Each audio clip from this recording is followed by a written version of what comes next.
Pero eso es lo que caracteriza a los colombianos y nosotros también estamos muy agradecidos por la Selección Colombia porque nos sentimos muy bien representados. 5 de la mañana, 31 minutos. Está comenzando la primera emisión de Noticias Caracol y de inmediato quiero saludar a nuestro ojo de la noche, Eduard Porras, quien acaba de llegar justamente después de recorrer esa Bogotá nocturna. ¡Ay, mi querido Eduard, qué tusa! Pero bueno, vamos para adelante.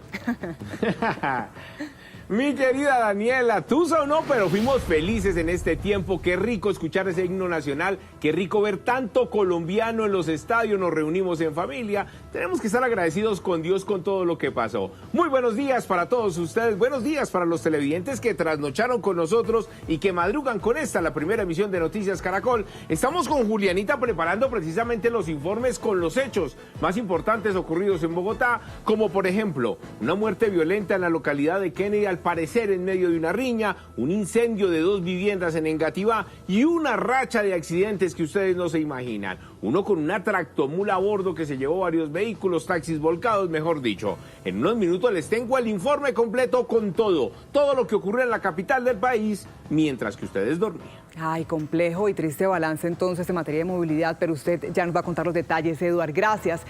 5:32 minutos. Seguimos diciéndoles a quienes acaban de encender su televisor, buenos días. Hoy es 8 de julio de 2026. Bienvenidos. Aquí comienza la primera emisión de Noticias Caracol, Primero la Gente. Gracias, les decimos como siempre, por estar bien informados con nosotros. Bueno, entre otras noticias del día, el costo de vida en junio se aceleró y llegó al 6.14%. Les vamos a adelantar que lo que está más caro son los restaurantes, los hoteles, la salud, la educación, los alimentos y las bebidas alcohólicas.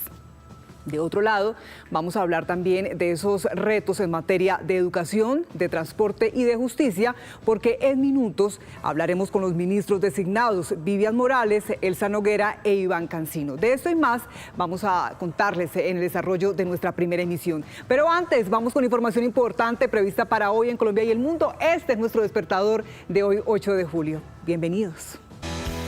Lo más importante.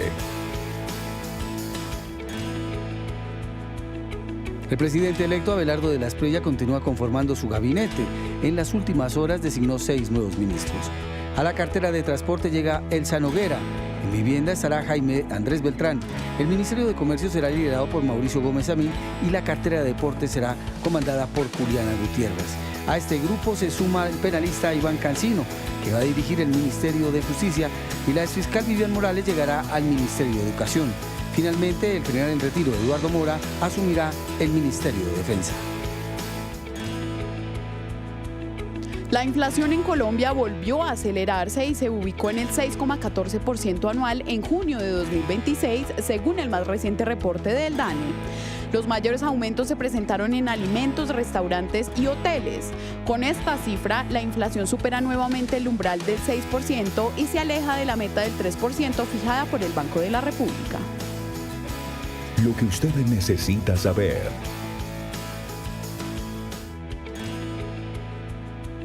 Hoy habrá cortes programados de energía por trabajos de mantenimiento de Enel Colombia en la capital del país. Las suspensiones afectarán sectores de las localidades de Ciudad Bolívar, Kennedy, Puente Aranda y Suba entre las 8 de la mañana y las 5:45 de la tarde. Las autoridades recomiendan desconectar los electrodomésticos, evitar abrir constantemente la nevera y permitir el ingreso del personal técnico debidamente identificado para realizar las labores programadas. Somos Noticias Caracol. Primero la gente.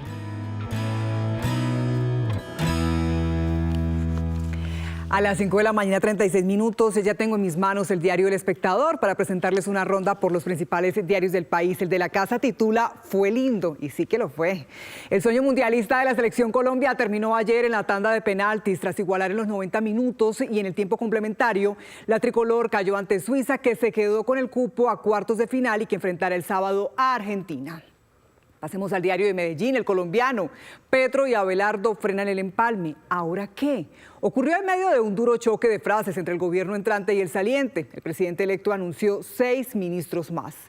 Y El Tiempo hoy nos dice, lo dieron todo. Gracias, equipo. Colombia dejó la piel en el estadio de Vancouver contra Suiza en un juego que terminó 0-0 y que alcanzó la instancia de los lanzamientos desde el punto penal.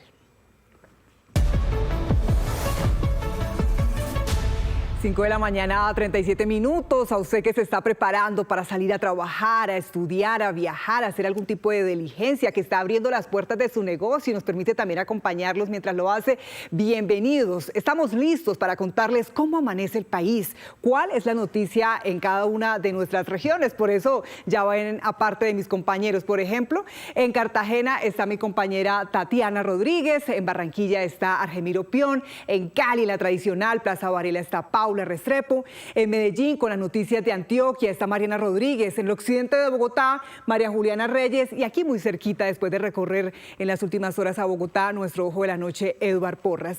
Bueno, mi querido Eduard, entremos entonces en materia con los detalles de esas noticias que ya nos adelantaba.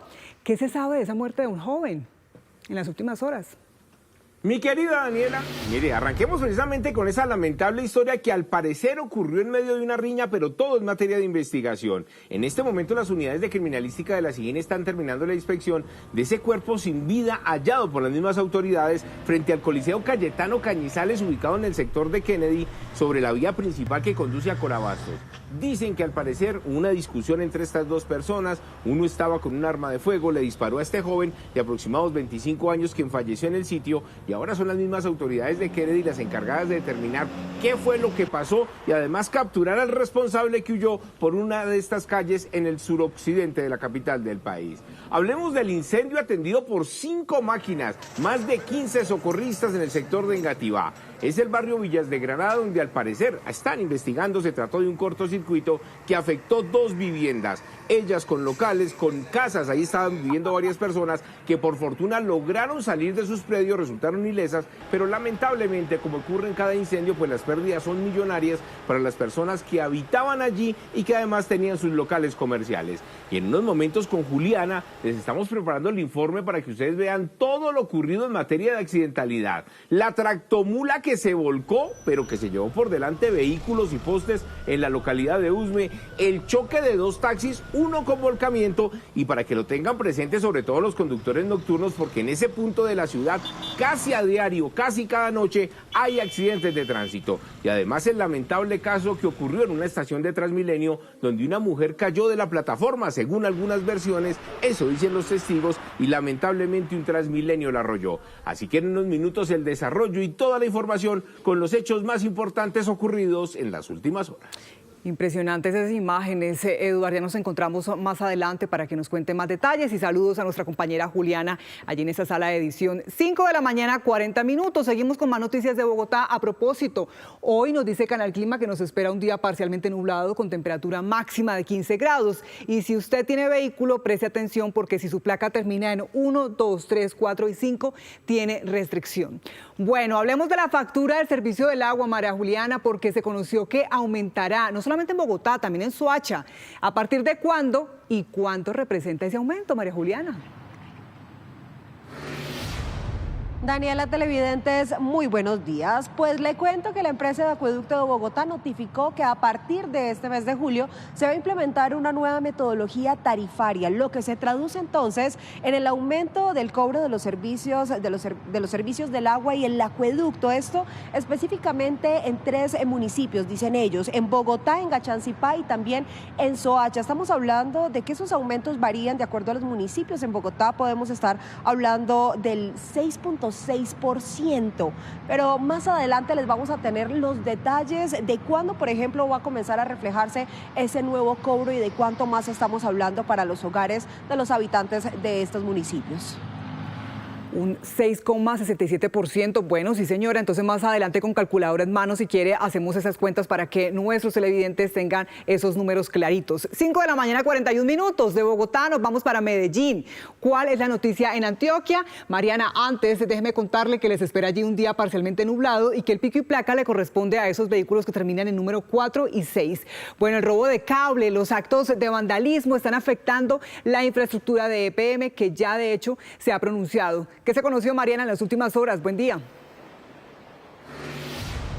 Daniela, televidentes, buenos días. Esa es justamente la noticia hoy en el departamento de Antioquia y es esa cifra roja que presenta EPM como consecuencia de los hurtos, pero también del vandalismo a la infraestructura eléctrica acá en el departamento de Antioquia, porque escuchen la cifra de cuenta de esos robos y también vandalismo. La empresa antioqueña ha perdido 25.000 millones de pesos solamente en lo que va corrido de este 2026. Robos que se presentan en la mayoría de casos en las subregiones del norte, Bajo Cauca y nordeste del departamento, pero también ahí está en la lista la ciudad de Medellín y otros municipios cercanos como Caldas, La Estrella y Bello. También es importante reiterar que esto ha afectado la prestación del servicio a los usuarios, porque según EPM, pues más de 760.000 usuarios se han visto afectados, han debido perder el servicio de la energía por lo menos por 24 horas, un delito que además puede generar cárcel de hasta 21 años, Daniela. Ay, Mariana, preocupante entonces, y como usted nos decía, pues afecta a miles de usuarios. Ya más adelante ampliaremos esa y otras noticias desde Antioquia. 5 de la mañana, 42 minutos. ¿Cuál es la noticia en la región pacífica? ¿Cómo amanecen los caleños? Paula, les espera un día soleado, con temperatura máxima de 33 grados y el pico y placa le corresponde a los vehículos que terminan en número 3 y 4. Hablemos de esas últimas noticias que se conocieron en materia de seguridad. De hecho, hay capturas. ¿Qué fue lo que pasó? Daniela, televidentes, muy buenos días. Sí, señora, la Policía Metropolitana de Cali dio con la captura de 5 presuntos integrantes de la banda criminal conocida como Los Solidarios. ¿Cómo operaban ellos? A través de redes sociales atraían a sus clientes que comprarían a través de enlaces fraudulentos rifas virtuales. Ellos generaban aproximadamente 600 millones de pesos al mes para una suma de más de 7.000 millones de pesos anuales. Estos enlaces, los clientes entraban, pagaban el dinero, pero a la final todo terminaba siendo un fraude. A través del allanamiento que realizó la Policía Metropolitana de Cali lograron encontrar e incautar varios celulares, más de 6 millones de pesos en efectivos y también varios electrodomésticos que serían algunos de los supuestos premios que entregarían a sus clientes. Los capturados fueron presentados ante la Fiscalía General de la Nación por el delito de ejercicio ilícito de actividad monopolística de arbitrio rentístico. La importancia de esta operación radica en que las rifas ilegales desfinancian directamente la salud y el deporte en el departamento del Valle del Cauca. El hombre que sería el líder de esta banda, Los Solidarios, también tenía anotaciones por los mismos delitos, pero del año 2021. Estafas por más de 600 millones de pesos al mes. Gracias, Paula. 5 de la mañana, 44 minutos. De las regiones de las noticias de la región pacífica, pasemos a las noticias en la región Caribe. ¿Qué está pasando en Barranquilla? Argemiro Pion, con los buenos días. Le espera un día soleado. Temperatura máxima 33 grados. De hecho, allí ya se ve que ya salió el solecito y que la gente está haciendo deporte a su espalda. Bueno, Argemiro, hablemos de esa preocupación por el dengue. De hecho, esta ciudad históricamente siempre ha estado muy atenta con esos cambios de clima. ¿Qué está pasando en esta oportunidad? Así es, Daniela, buen día. Mire, las autoridades han intensificado las campañas de prevención contra el virus. Se tomaron varios municipios en las últimas horas, están haciendo visitas casa a casa, destruyendo albercas y otros elementos que se utilizan para el almacenamiento de agua, pero que están fuera de uso en estos momentos y que se convierten en criadores del mosquito transmisor del dengue. También se están realizando campañas pedagógicas en colegios, en las calles de los municipios. La Secretaría de Salud del Atlántico reporta que 12 municipios del departamento han presentado brote tipo 1 por el dengue, por lo que están realizando estas campañas para cerrarle el cerco a la enfermedad. La idea es llegar a tocar casa a casa a cada uno de los ciudadanos para concientizar a todos sobre la importancia de luchar contra el dengue. Es bueno porque va a evitar las enfermedades, el dengue, aunque aquí todavía no, pero gracias a Dios, aquí tenemos las cosas bien limpias, las albercas y eso.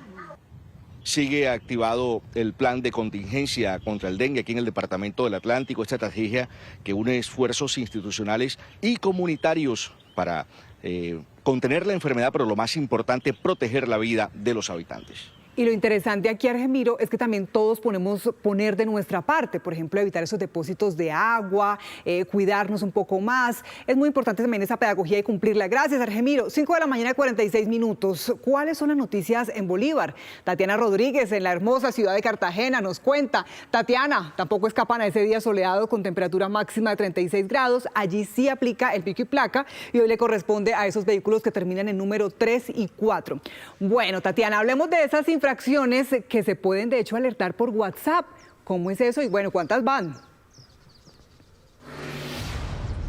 Así es, Daniela y televidentes, un buen día. La noticia tiene que ver precisamente con eso y es el aumento de las denuncias por parte de la ciudadanía de infracciones de tránsito en la ciudad. Esto a través del chat Catalina, donde los ciudadanos pueden enviar sus reportes. De acuerdo con el Departamento Administrativo de Tránsito y Transporte, van 1000 denuncias este año, de las cuales 801 ya se tramitaron y ya se impusieron los respectivos comparendos a los infractores. Recordar que cualquier persona puede acceder a este chat mandando un video y del lugar y la fecha donde se cometió esta infracción. Bueno, pues entonces pendientes también esas infracciones y a ser muy juiciosos cumpliendo la norma. Gracias, Tatiana. 5 de la mañana, 47 minutos. De Cartagena volvemos a Bogotá. ¿Qué está pasando en materia de movilidad? Le preguntamos a esta hora a mi compañero Héctor Rojas. Héctor, ¿en dónde se encuentra? Y la noticia del momento. Daniela, mire, nos encontramos en la avenida Caracas con 17 Sur, esto es en el barrio El Restrepo, porque aquí hace unos minutos se presentó un accidente sobre este corredor. Ya están las autoridades, justamente queremos mostrarles lo que está pasando acá, porque ya la policía de tránsito atiende esta situación. Los 2 vehículos involucrados, que son esos taxis, fueron retirados de la avenida Caracas justamente para habilitar la movilidad sobre el carril mixto sentido norte-sur. Es decir, que en estos momentos se recupera la movilidad en este punto de la ciudad, en el barrio El Restrepo, mientras las autoridades atienden la situación de estos 2 vehículos que se vieron inmersos en un choque y donde 2 personas resultaron heridas. 5 de la mañana, 48 minutos. ¿Qué está pasando en el resto del mundo? Les presentamos un adelanto de las noticias internacionales que comienzan desde Estados Unidos, porque ese país lanzó nuevos y varios ataques contra Irán. Las explosiones se escucharon cerca del estrecho de Hormuz. De acuerdo con Estados Unidos, los bombardeos continuarán contra instalaciones militares de ese país y se dan como respuesta a los ataques que lanzó Irán contra 3 buques comerciales que transitaban por el estrecho, lo que fue considerado como una violación al frágil cese al fuego. Por su parte, la República Islámica respondió lanzando una serie de ataques contra las bases militares estadounidenses en Kuwait y Bahrein. El gobierno interino de Venezuela informó que la cifra de muertos tras el doble terremoto que sacudió al país aumentó a 3.685. Con esta impactante imagen se mide la magnitud de la tragedia. Un cementerio improvisado al que están llegando todos los cuerpos sin identificar. Sin embargo, más de 20.000 voluntarios de diferentes países se han sumado a esas labores de búsqueda y siguen trabajando a esta hora para recuperar los cuerpos de las víctimas que aún yacen entre los escombros. Por su parte, un equipo de médicos colombianos llegó al vecino país para apoyar a los heridos y damnificados, donde comenzarán a atender necesidades a partir de hoy. El tifón Maisak azota el sur de China. Está causando fuertes inundaciones, deslizamientos y tormentas que dejan por lo menos 20 personas muertas. El fenómeno combina tormentas eléctricas, fuertes lluvias, vendavales y tornados en algunas localidades, afectando a más de 14.000 personas, de las cuales cerca de 300 ya han resultado heridas. El gobierno señaló que el episodio tiene un carácter extremadamente repentino y que vientos de gran intensidad en un corto periodo de tiempo hacen característico este fenómeno.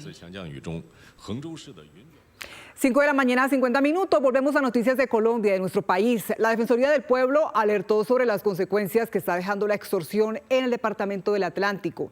Según el organismo, los establecimientos comerciales están cerrando sus puertas y las cifras ya demuestran una escalada violenta. Los comerciantes, por su parte, aseguran que se sienten atemorizados por las bandas criminales. En esta alerta, la Defensoría del Pueblo exigió medidas urgentes para la protección de los comerciantes y aseguró que hay un cierre sostenido del comercio en zonas estratégicas de la ciudad, en el centro y en barrios del suroriente y suroccidente. Expertos en seguridad aseguran que son múltiples los grupos que están disputando territorio. Aquí delinque Los Pepes, delinque Clan del Golfo, Papa López y más de 11 organizaciones según el Ministerio de Defensa, lo que implica que Barranquilla esté en medio de una disputa entre bandas criminales. En el caso más reciente, un paro extorsivo dejó las calles del municipio de Soledad como una de las escenas de pandemia. Presuntamente una organización amenazó a los propietarios a través de un panfleto. Todo está cerrado. Todo cerrado, no había ni gente en la calle, ni carro, ni motocarro.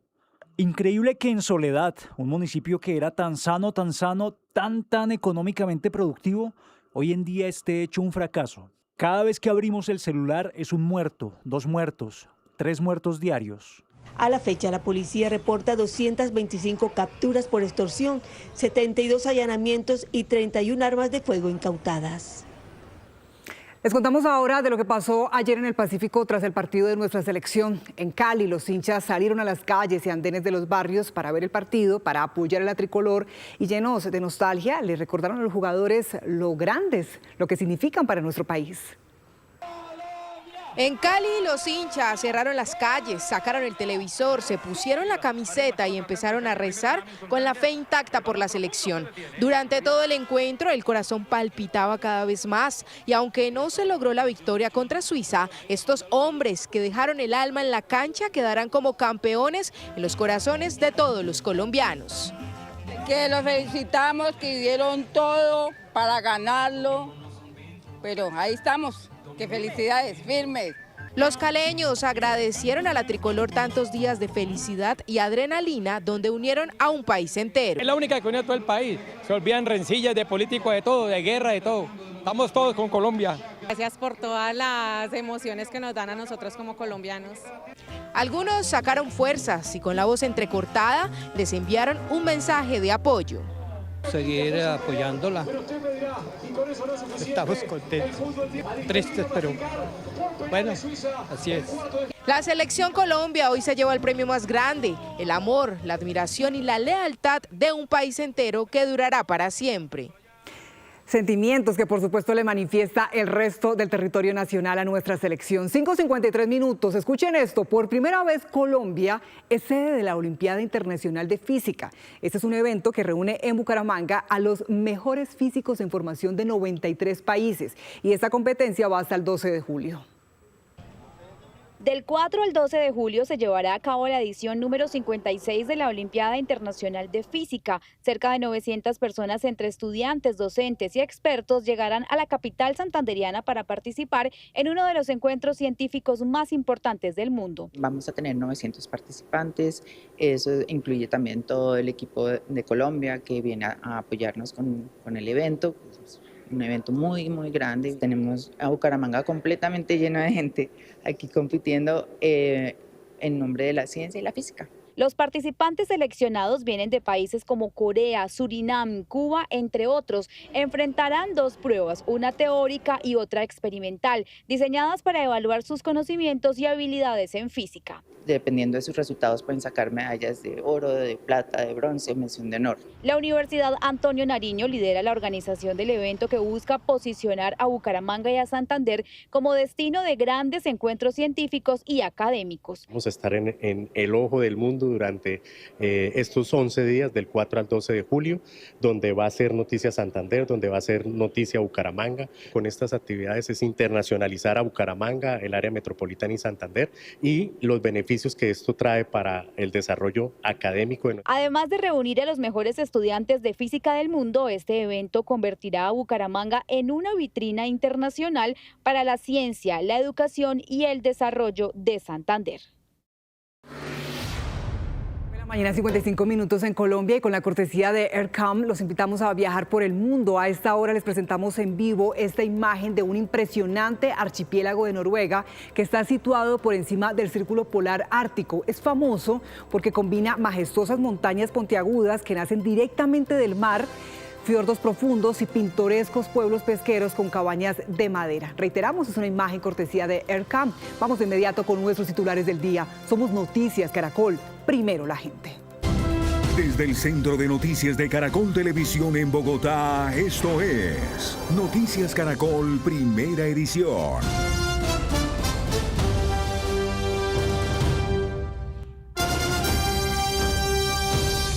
Buenos días a quienes se suman, a quienes se conectan a nuestra primera emisión de Noticias Caracol, Primero la Gente. Hoy es 8 de julio de 2026. Hablaremos con varios ministros designados por el presidente electo Abelardo de las Priella durante esta emisión sobre sus principales retos. Además, tendremos detalles del hasta ahora fallido empalme entre el gobierno saliente de Gustavo Petro y entrante de Abelardo de las Priella. Hablamos con el vicepresidente electo José Manuel Restrepo. Con parte de este equipo de periodistas que ustedes ven en sus pantallas, vamos a desarrollar las principales noticias de Colombia y el mundo aquí en su primera emisión, pero arrancamos con el informe del DANE que reporta un aumento en el costo de vida de los colombianos. Luisa Fernández justamente nos tiene los detalles. Luisa. Mira, la inflación registra un nuevo repunte, un crecimiento que no se registraba hace ya varios meses, nuevamente está por encima del 6%, se ubicó en el 6,14% durante el mes de junio de 2026 en su variación anual. Hay que decir que en el resto de mediciones, tanto año corrido como la mensual, también registraron crecimientos en la inflación, lo que sigue preocupando a tomadores de decisiones como el Banco de la República. Los sectores que principalmente afectaron el bolsillo de los colombianos con estas alzas son restaurantes y hoteles con un 9,59% de inflación, seguido de salud con un 8,39%, educación 7,57%. Hay que hablar también de las ciudades porque Bucaramanga en esta variación anual fue la ciudad con mayor inflación registrada durante este periodo con un 7,05% de inflación, Pereira 6,98% y Medellín 6,98%. Ese es el dato de inflación que surgió para el mes de junio en todas sus variaciones. Luisa, gracias. Estábamos viendo la radiografía de esa inflación anual, pero si vamos en detalle de esta inflación mensual, es decir, la del pasado mes de junio, vale la pena resaltar que el sector que más está pesando en el bolsillo de los colombianos es el de los alimentos y a este le sigue el alojamiento, es decir, el pago de la renta y otros gastos relacionados. Pero escuchemos a la directora del DANE, a Piedad Urdinola, quien nos cuenta qué es lo que más ha subido. En alimentos también ya la vamos a revisar, una variación de 0,67%. Allí estuvo jalonada por las papas, tanto negras como amarillas, la cebolla que creció, la carne de res, leche, arroz, frutas frescas que también estuvieron creciendo y solo estuvieron restando la carne de cerdo y los plátanos para este mes de junio. Alojamiento y todo lo que tiene que ver con los servicios, agua, electricidad, gas, tuvo un aporte de 0,16 puntos porcentuales, una variación de 0,52%, sigue jalonando precisamente de ellos el alojamiento. La renta imputada, la renta observada es lo que más está pesando. 6 de la mañana, 2 minutos. Se acabó la tregua entre Estados Unidos e Irán.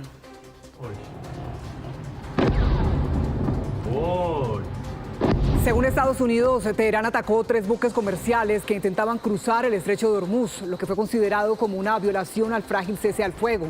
Y en respuesta, Estados Unidos lanzó varios ataques contra el puerto de Bandar Abbas. Por su parte, la República Islámica respondió lanzando una serie de ataques con las bases militares estadounidenses en Kuwait y Bahrein. Esta fue la reacción de Trump desde Turquía en la cumbre de la OTAN. Están enfermos, algo les pasa. Les dijimos vayan y ocúpense de su funeral, pero en lugar de eso, ayer empezaron a lanzar misiles y atacar barcos. Así que anoche los golpeamos con mucha fuerza, con muchísima fuerza. Yo diría que en una proporción de 20-1, una respuesta 20 veces más contundente. Y les advertí, cada vez que ustedes ataquen, nosotros atacaremos. Y por supuesto, juegan sucio, van por todo el mundo, probablemente incluyéndome a mí. Llevo años encabezando su lista. 6 de la mañana, 25 minutos. A quienes llegan a la primera emisión de Noticias Caracol, Primero la Gente, bienvenidos. Nicolás, también bienvenido. Buenos días, Daniela. Hoy con el corazón un poco arrugado. Sí, un poquito de tusa, pero también estoy feliz por algo. ¿Sabe por qué? ¿Por qué? Porque no ganamos el Mundial, pero ¿sabe qué sí ganamos? ¿Qué ganamos? Un nuevo festivo que vamos a tener el próximo fin de semana, señor, el 13 de julio. En honor a la Virgen de Chiquinquirá. Bueno, y en otras noticias, ya conocemos 10 nombres de los 18 que conformarán el gabinete del presidente electo Abelardo de las Priella. ella, ¿no, Nicolás? Exactamente, Daniela. Ayer nos dijeron quiénes van a ser los ministros designados, por ejemplo, para ser el próximo ministro de Justicia, Vivienda, Ministerio de Transporte, Ministerio del Deporte, en fin. Ya vamos conociendo ya vamos conociendo ese gabinete y, por supuesto, más adelante les estaremos contando cómo se están conformando esas caras, esos rostros precisamente que van a gobernar Colombia por los próximos 4 años. Serán minutos. Antes nos vamos con las historias de nuestro ojo de la noche, Eduard Porras, quien nos tiene también varias noticias, especialmente hechos lamentables en materia de movilidad, Nicolás. Una tractomula que ocasionó un accidente en Usme y también el choque de taxis que dejó 2 personas heridas. Eduard, adelante. Nicolás, buenos días, bienvenido señora Daniela, nuevamente a todos los televidentes y hablemos precisamente de lo ocurrido en materia de accidentalidad en Bogotá. Varios choques de motociclistas por la 1 de mayo, la avenida Caracas, la carrera 30, pero hubo 3 donde los bomberos llegaron a atender incidentes. Por ejemplo, el de la tractomula en Usme, que resultó volcada al parecer por una falla mecánica, un accidente que generó un trancón que ustedes no se imaginan. El choque de 2 taxis en el barrio Restrepo que dejó 2 lesionados y la muerte de una mujer en una estación de Transmilenio. Vean ustedes mismos todo lo ocurrido durante la noche y la madrugada aquí en Bogotá. Noche de imprudencias, noche de accidentes en Bogotá. En el barrio La Aurora de la localidad de Usme, el conductor de esta tractomula perdió el control de su gigantesco y pesado vehículo mientras bajaba por la avenida Boyacá. A su paso chocó un vehículo, se llevó varios postes por delante y acabó con la señalización de la vía, para así finalizar encima de un andén. A pesar del aparatoso accidente, no hubo personas lesionadas. Esta avenida quedó a tan solo un carril, generando el represamiento de los vehículos que llegaban de la vía al llano y de los que pretendían tomar hacia el centro de la ciudad. En la calle 17 Sur con avenida Caracas ocurrió otro accidente de tránsito, pero esta vez 2 taxis colisionaron, provocando el volcamiento de uno de ellos. Una persona resultó herida. La policía de tránsito investiga cuál de los conductores de servicio público se pasó el semáforo en rojo. Y en la estación Venecia de Transmilenio, según algunos testigos, una mujer cayó de la plataforma del paradero con tan mala suerte que el bus arrancó y la arrolló. La pasajera falleció en el sitio y fueron los hombres de criminalística de tránsito los que realizaron la inspección al cuerpo sin vida. Y mañana más información y más noticias con todo lo que ocurra en Bogotá y Cundinamarca mientras que ustedes descansan. Un feliz y maravilloso día para todos ustedes.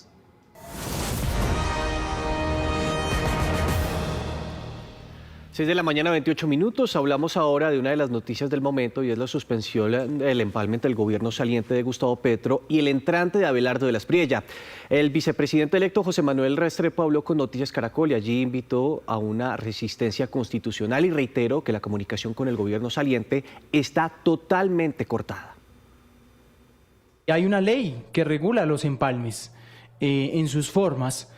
¿Ustedes qué van a hacer ante una obligatoriedad? ¿Hay una ley que los obliga a las 2 partes a hacer empalme? Lo que tenemos absolutamente claro es que hemos venido haciendo lo que tenemos que hacer en el marco de la institucionalidad, que significa solicitar la información del caso por parte del gobierno saliente. Y el gobierno saliente tiene la obligación de cumplir con base en la ley de entregar esa información, toda y cada una de las partes de esa información. Esa es una obligación que, entre otras, además, da lugar a investigaciones disciplinarias cuando no se cumple. Lo que hemos venido haciendo hasta este momento es enviar los derechos de petición, enviar la solicitud de información, hacer la tarea durante 8 meses de revisión de toda la información pública sobre cada una de las entidades. Yo le pregunto lo siguiente, en este momento de reflexión pausada, no hay que pensar y cómo desatar este nudo de polarización tan tremendo que tenemos. Unas acusaciones de parte y parte, muy fuertes, muy duras, y el país en la mitad, la población en la mitad. ¿Cómo pensar en los colombianos, en bajarle a esa polarización? Yo creo que el camino es muy fácil, Juan Camilo. El camino es muy fácil y es el que hemos nosotros adoptado. Primero, hablarle claro a los colombianos, con transparencia, sobre las cifras, sobre los hechos, sobre los datos y sobre la información de cada una de las entidades. Pero sobre todo, respetar la democracia. Es tan simple como eso. Hay que respetar la democracia. Y el principio esencial de respetar una democracia es respetar la decisión soberana y libre del pueblo colombiano. decisión que se reflejó en las urnas, en la elección presidencial, en la elección de Abelardo de la Espriella como presidente de la República de Colombia. Tan simple como respetar la democracia y las instituciones sería el camino de solución a esta dificultad. Lo único que yo sé es que de verdad lo que está viviendo Colombia hoy, Colombia no se lo merece. Los ciudadanos de Colombia no se merecen esto. No se merecen un gobierno que actúe de semejante manera, contrariando la democracia, contrariando las instituciones. Y yo invito a todos los colombianos a una resistencia constitucional, que significa salir a defender la constitución política. ¿Usted me puede desmenuzar eso de resistencia constitucional que también habló el presidente electo Abelardo de la Espriella cerrando su alocución? ¿Qué es en la práctica? De lo que se trata en la práctica de eso es que todos los colombianos seamos conscientes de que lo que está haciendo el gobierno Petro es moviendo la raya de la democracia a la dictadura, moviendo la raya de la democracia a un golpe de Estado. Y los colombianos no podemos permitir eso. Por eso hemos sido históricamente la democracia más antigua y sólida de América Latina. No podemos perder esa que ha sido un activo y un valor de Colombia en el mundo. ¿Usted ha hablado con Germán Ávila? No, yo creo que ya él habló públicamente. Nosotros también hemos hecho lo propio de hablar públicamente. Creo que es imposible sentarse a la mesa con un gobierno que no reconozca. O sea, la comunicación finalizó. Cortada. Sí, yo creo que sí. Y yo creo que sí, porque entre otras, además, es imposible sentarse a la mesa con un gobierno saliente que no reconozca la legitimidad de un proceso electoral. Cuando eso sucede, es un gobierno saliente que se quiere quedar en un golpe de Estado. ¿Y no está dispuesto? Absolutamente para nada. Pero, ¿qué dice la ley sobre un proceso de empalme entre los gobiernos entrante y saliente? Consultamos a entes de control, académicos y juristas, y esto nos dijeron. No se trata de una decisión política o un acto de cortesía. El empalme entre el gobierno Petro y el de la Espriella es una obligación establecida en la ley, así lo recordó el procurador general. Hacer empalme, claro, es una obligación, está regulada en ley, hace parte de la ley 152 estatutaria de la planificación en Colombia, tiene una ley ordinaria y tiene varias regulaciones reglamentarias. El empalme no condiciona la voluntad popular ya expresada en las urnas y ya reconocida formalmente por el Consejo Electoral. Presidente nuevo tendremos el 7 de agosto. Para los juristas, de no encontrar un punto medio entre ambos gobiernos, los implicados se verían enfrentados a sanciones disciplinarias y hasta penales. Hay una gabela de 15 días hábiles posteriores a la entrega del cargo para que rindan sí o sí un informe al regente, al presidente entrante. No hacerlo es una falta disciplinaria al tenor del Código General Disciplinario, la Ley 1952 del 2019. Y aunque el empalme no depende de reuniones presenciales y pueden desarrollarse a través de distintos mecanismos, quienes ya han pasado por varios gobiernos insisten en que siempre debe asegurarse la transparencia institucional y fomentar el diálogo cordial. La Constitución y la ley son los que deben ser nuestras guías para evitar que estos procesos tan importantes de transición del poder se queden en pequeñas conflictividades o en declaraciones que son irresponsables y vayan más allá de las opiniones y de las ideologías. Es muy importante el empalme porque si no usted rompe y empieza de cero. ¿Y quién paga la cuenta de eso? La gente y la política económica y la política social y la política ambiental, toda la política pública. Y mientras se define el futuro de la transición, el mismo expresidente Ernesto Samper pidió que cualquier duda que se tenga sobre las elecciones se resuelva a través de las autoridades electorales o por una comisión con expertos nacionales e internacionales, además de un diálogo sensato entre ambos mandatarios. Ese empalme debe empezar por una reunión de los dos presidentes. Esa fotografía es fundamental para asegurar la despolarización del país. No es que cada uno renuncie a sus diferencias, pero sí renuncia a seguirlas tramitando de manera agresiva, de manera violenta. A un mes de la posesión advierten que sin un empalme efectivo los proyectos podrían retrasarse y el nuevo gobierno tendría que reconstruir procesos que ya deberían estar documentados y en marcha. Pues bien, para analizar este enfrentamiento entre el gobierno saliente de Gustavo Petro y el electo de Abelardo de la Espriella, hacemos contacto a esta hora de la mañana con el ex vicepresidente Humberto de la Calle.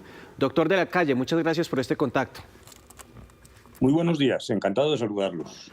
Doctor, yo no recuerdo, digamos, una crisis institucional de esta magnitud. Un presidente que todavía no reconoce las elecciones, incluso que se toma la facultad de decir quién es el presidente electo. Y por otro lado, pues vemos a un presidente electo que decide romper su interlocución con el gobierno que está actualmente. Digamos, ¿esto cómo lesiona la democracia?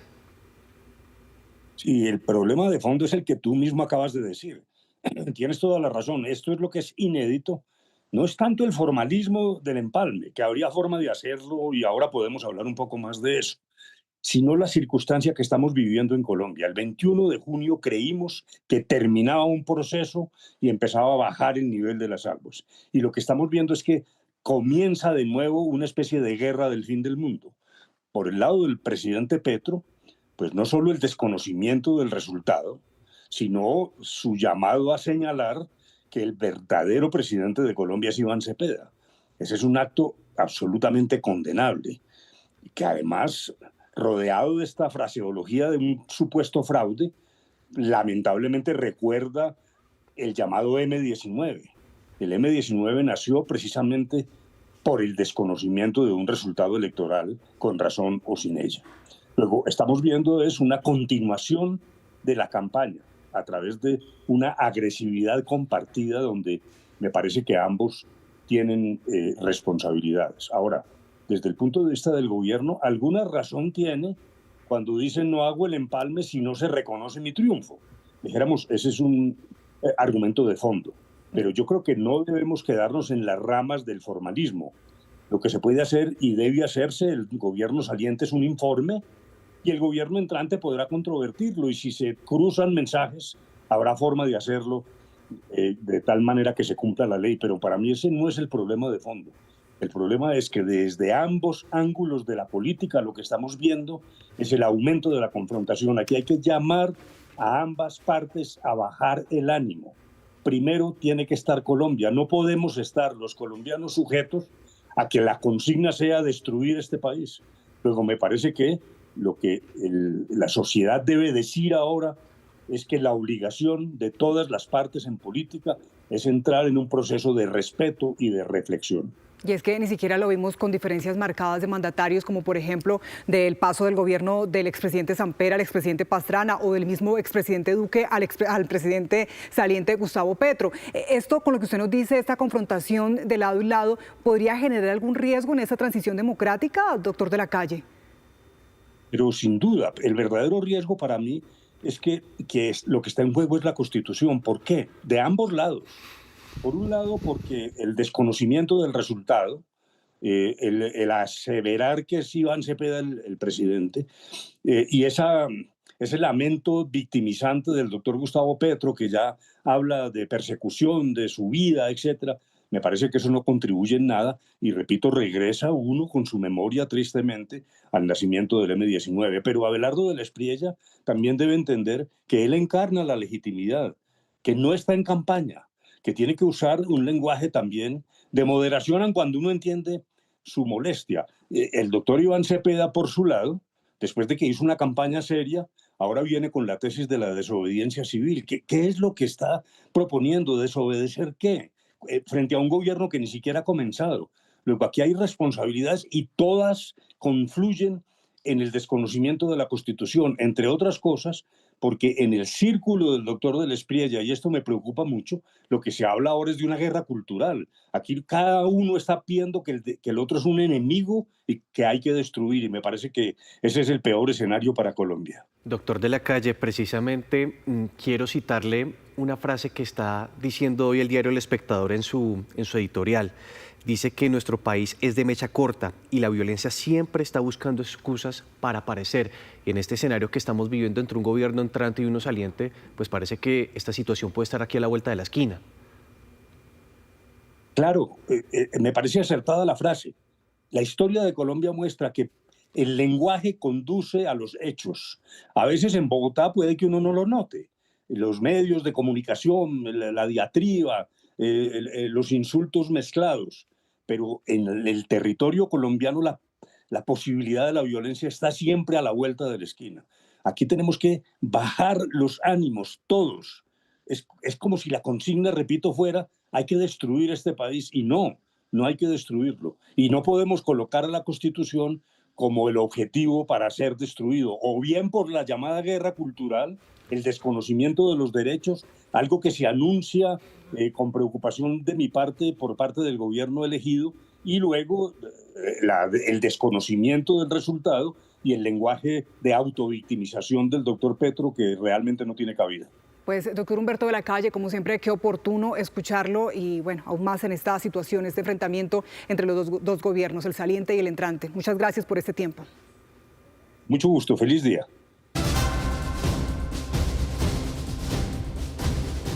6 de la mañana, 50 minutos. Gracias por continuar con nosotros. Hoy miércoles 8 de julio está prevista la visita del presidente electo Abelardo de la Espriella a la ciudad de Cúcuta en el inicio de su gira por las regiones para conocer los problemas y generar relaciones con los alcaldes y gobernadores. Richard Quiñones, ¿qué esperan en Cúcuta de esta visita? Hola Nicolás, muy buenos días. Hay muchas expectativas tras este encuentro que será en la Gobernación de Norte de Santander con los alcaldes y diversos sectores económicos. Hay medidas especiales, entre ellas no se permite en la capital norte santanderiana el parrillero hombre y mujer, también hay un dispositivo de la policía, no se permite el uso de drones desde las 6 hasta las 8 de la noche y tampoco pues se permite el paso de escombros, elementos como cilindros y por supuesto hay ley seca. Una alerta amarilla también que se emitió para la red hospitalaria para atender cualquier eventualidad. Hoy todos están muy atentos porque están esperando proponer algunas cosas como evitar cualquier cierre de frontera porque eso afectaría dinámicamente la economía local, el tema de la salud y por supuesto el tema de seguridad. Estuvimos hablando con algunos de esos sectores quienes expusieron cuáles son esas necesidades que tiene el departamento y la zona de frontera. Lo importante es que nuestra frontera permita seguir llevando todas las mercancías que por nuestra frontera cruzan hacia el hermano país de Venezuela. En esta coyuntura que está viendo Venezuela, por nuestra frontera han pasado muchas de las donaciones que han llegado a las ciudades afectadas. Y lo más importante, que el puente internacional Tienditas pueda tener por fin una báscula. Que la seguridad es primordial para nuestro territorio. Garantizando la seguridad llegarán las inversiones de los privados. Al llegar las inversiones de los privados, nuestro territorio se va a dinamizar desde el punto de vista económico. Decirle también que mantener la frontera abierta es un compromiso para con nosotros los habitantes de zona de frontera. Mantenerla abierta permite que se dinamice la frontera más importante de América. 1. Seguridad. Nuestro mayor enemigo ha sido y será la falta de señal en las vías nacionales. 2. Infraestructura. Tenemos más de 6 puentes militares sin diseños previos de ejecución como tal para solucionarlos. 3. Bloqueos virtuales con el RNS, una infraestructura deficiente que no nos puede ni siquiera abordar 24 horas del día como son la cadena de suministros. Una de sus promesas de campaña ha sido recuperar el control territorial y golpear las estructuras de los grupos armados. En ese contexto, le pregunto, si usted tuviera conocimiento cierto de que en un campamento hay presencia de menores de edad, ¿ordenaría un bombardeo contra ese objetivo? Y ese es el tema que todos también están esperando se coloque sobre la mesa, el catatumbo, qué hacer en materia de seguridad y evitar nuevas situaciones de violencia. Pero paralelo a eso, la ciudad de Cúcuta es muy importante, por eso a esta hora nos acompaña el alcalde de esta ciudad, Jorge Acevedo. Bienvenido, alcalde, gracias por aceptar esta invitación y cuéntenos exactamente de qué espera usted se logre dialogar en un día como hoy tras esta visita presidencial. Bienvenido. Un saludo muy especial para todos. La conversación con el presidente hoy es muy importante, ya que la ciudad de Cúcuta tiene temas estratégicos para su desarrollo. Por ejemplo, la doble calzada Bucaramanga-Pamplona es una de las obras importantes y necesarias para la ciudad de Cúcuta. La conexión a gas con la conexión nacional es muy importante para los cucuteños, para el desarrollo de su industria. Necesitamos, junto con el gobernador, trabajar la PETAR, la planta de tratamiento de aguas residuales. Nuestros ríos están contaminados en un alto porcentaje y esa es una de las obras importantes que necesitamos para la ciudad de Cúcuta. Necesitamos que la ciudad de Cúcuta sea incluida dentro de esta estrategia de seguridad que el presidente Abelardo de la Espriella está hablando, y sobre todo la importancia de tener presidente de la República. Mientras hemos estado en la alcaldía de Cúcuta no hemos tenido la posibilidad de darle la mano al presidente o de tener presidente. Lo que hemos hecho hoy lo hemos hecho sin presidente. Nos alegra mucho tener a Abelardo de la Espriella en la ciudad de Cúcuta hoy, y nos alegra mucho por primera vez tener un presidente que respalde la ciudad de Cúcuta.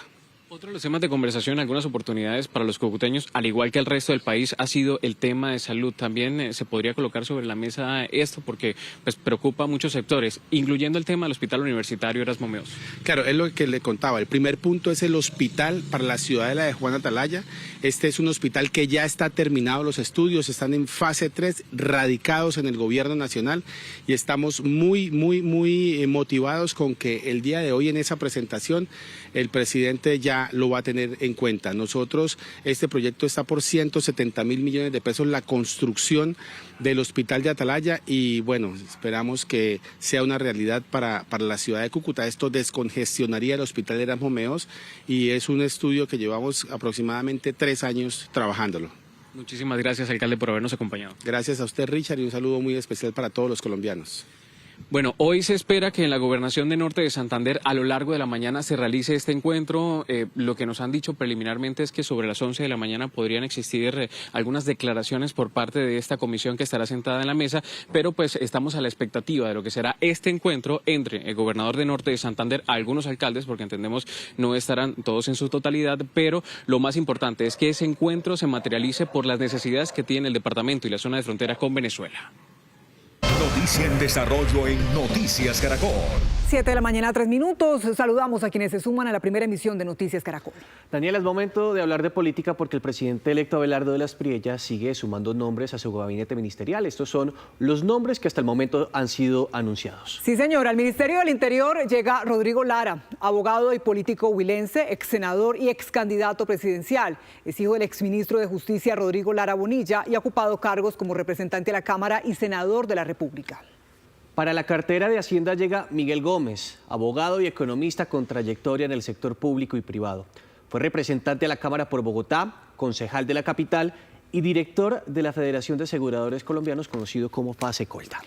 Al Ministerio de Ambiente llega Fabio Arjona, biólogo con más de 3 décadas de experiencia en conservación ambiental, fue director de Conservación Internacional Colombia y ha trabajado en proyectos de protección de la biodiversidad y desarrollo sostenible en América Latina. El general retirado Jorge Enrique Mora será la cabeza del Ministerio de Defensa, fue comandante del Ejército, comandante de las fuerzas militares y miembro del equipo negociador del gobierno en el proceso de paz con las FARC durante la administración de Juan Manuel Santos.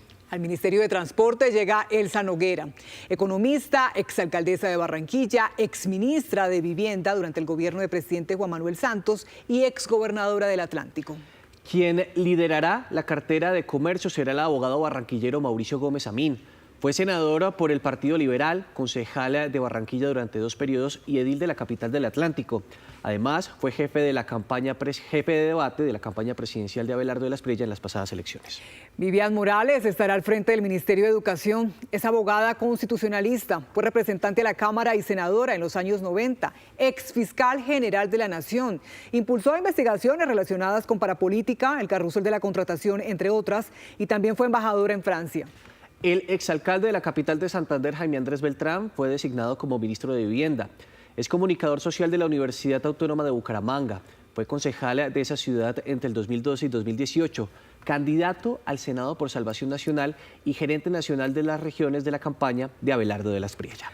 Juliana Gutiérrez, hermana del alcalde de Medellín, Federico Gutiérrez, llega al Ministerio del Deporte. Tiene una amplia experiencia como administradora de empresas, maestría en administración de riesgos y ha trabajado de la mano de comunidades vulnerables del departamento de Antioquia.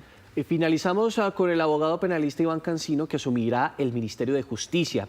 Es especialista en ciencias penales, además fiscal ante el Tribunal Superior de Bogotá. Acompañó al presidente electo Abelardo de la Espriella durante su campaña. Hay que señalar que estaremos hablando con algunos integrantes de este gabinete más adelante, precisamente, Daniela, para conocer cuál será la línea que van a seguir en temas como justicia, transporte y educación.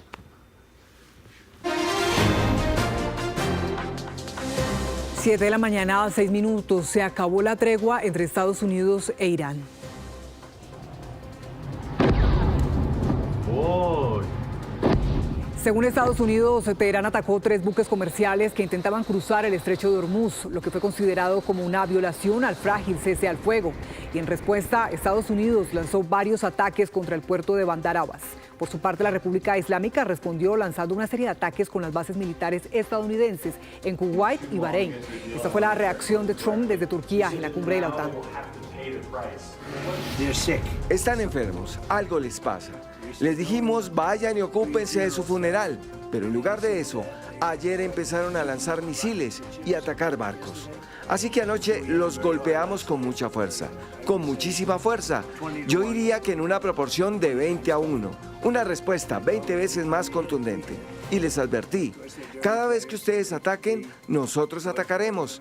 Y por supuesto, juegan sucio, van por todo el mundo, probablemente incluyéndome a mí. Llevo años encabezando su lista. Nicolás, un saludo especial para ti y para todos los televidentes.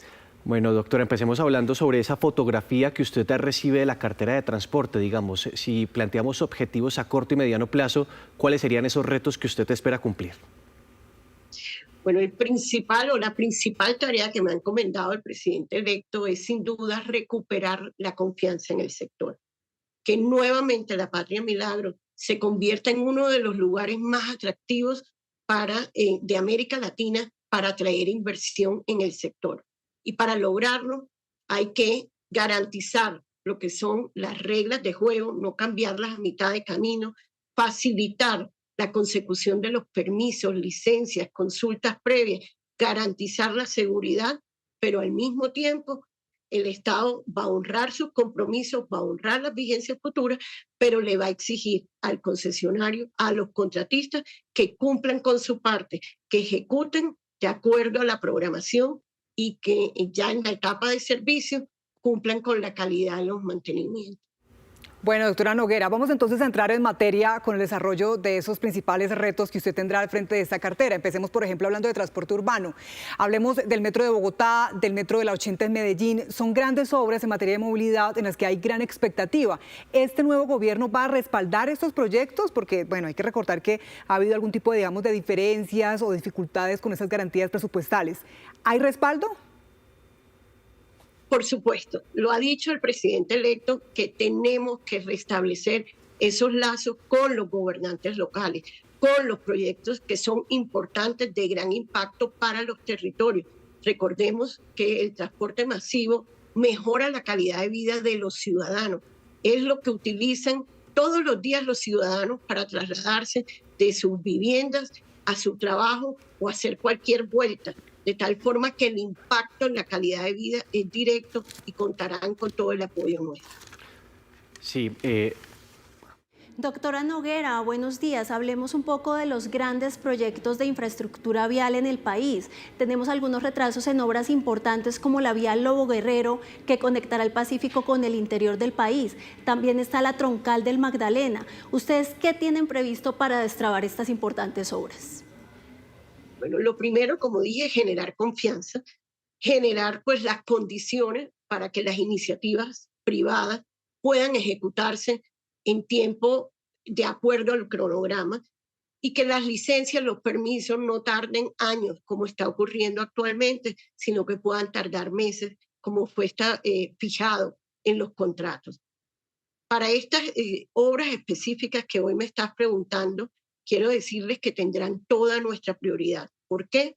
Porque conectan los centros de producción con los principales puertos, tanto en la zona pacífica como en el Caribe. Son corredores de exportación, de comercio internacional, que requieren toda nuestra atención y el compromiso es acelerar, que el motor de la infraestructura se vuelva un gran dinamizador de inversión, de crecimiento económico y generador de empleo.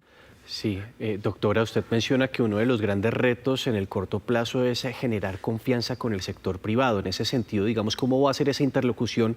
O, digamos, usted ya ha tenido la posibilidad de sentarse con las concesiones, porque ellos han tenido serias diferencias con el gobierno saliente. No, hasta ahora estaba concentrada en el Comité Nacional de Empalme. De hecho, hoy a las 5 de la tarde vamos a tener ya la primera reunión con el Comité Coordinador del Sector Transporte. Y bueno, el mensaje que queremos enviarles desde ya es que nos vamos a sentar con todas las concesiones, con todos los contratistas, vamos a honrar lo que al Estado le corresponde, pero al mismo tiempo vamos a exigir de ellos también que honren sus compromisos, porque la meta es ejecutar, ejecutar y ejecutar. Los colombianos llevan años esperando las obras y necesitan estar al servicio de las comunidades. Ministra, doctora Elsa Noguera, a propósito, ¿se va a reunir con la actual ministra de Transporte? Porque ayer, de hecho, ella publicó un video diciendo que estaba esperando ese encuentro entre el gobierno, con el gobierno entrante. El mensaje del presidente es claro, el empalme continúa, pero se suspenden este tipo de reuniones con los coordinadores y los jefes de cartera. Vamos a seguir trabajando, como de hecho se viene haciendo. Recordemos que llevamos 7 meses construyendo la línea base, se tiene un gran avance, ha sido un proceso muy interesante donde han participado expertos de todos los sectores, donde hemos contado con herramientas tecnológicas como la inteligencia artificial. Es primera vez que tenemos un empalme con este tipo de herramientas y también tenemos la participación de gente que está incluso hoy en estas entidades y que nos han contado mucha información que hoy preocupa especialmente en este sector. Doctora, a propósito de esa premisa de ejecutar, ejecutar y ejecutar, pues hay una deuda pendiente con Bogotá y con todo el país, que es la ampliación del aeropuerto El Dorado, que sabemos que ya se quedó pequeño para tanta gente y pues para la oferta que tenemos hoy en Colombia. Cuéntenos si ustedes tienen proyectado trabajar o impulsar, acelerar esta importante obra. Si la ampliación del aeropuerto El Dorado apenas está en etapa de estructuración, hay que acelerarlo porque es un proyecto de importancia estratégica para Colombia. Recordemos que el 50% de los pasajeros se movilizan por esta terminal y de los pasajeros a nivel nacional y el 70% de los pasajeros internacionales se movilizan por allí. Y lo que no queremos es llegar al punto donde estemos en máxima capacidad. Por eso es prioridad acelerar la estructuración y poderle conseguir el cierre financiero para que puedan iniciar las obras lo antes posible. Doctora Elsa Noguera, ¿qué le va a decir a los campesinos especialmente que hoy están muy preocupados porque por falta de vías terciarias, cada vez que se presentan estragos por fenómenos naturales, no pueden sacar sus productos? Invías ha dicho que no hay presupuesto para ello en este gobierno. ¿Cómo van a reactivar esa construcción de vías terciarias tan necesarias? Sin duda, eso es una tarea y un reclamo legítimo que tienen nuestros agricultores porque encarecen los costos logísticos y no les permite ser competitivos ni en el mercado nacional ni internacional. Lo que nos preocupa y lo que hemos visto en este proceso de empalme es que hay un COMPES de vías para la paz o vías vecinales donde se asignan 16 billones de pesos, de los cuales 14 ya están adjudicados.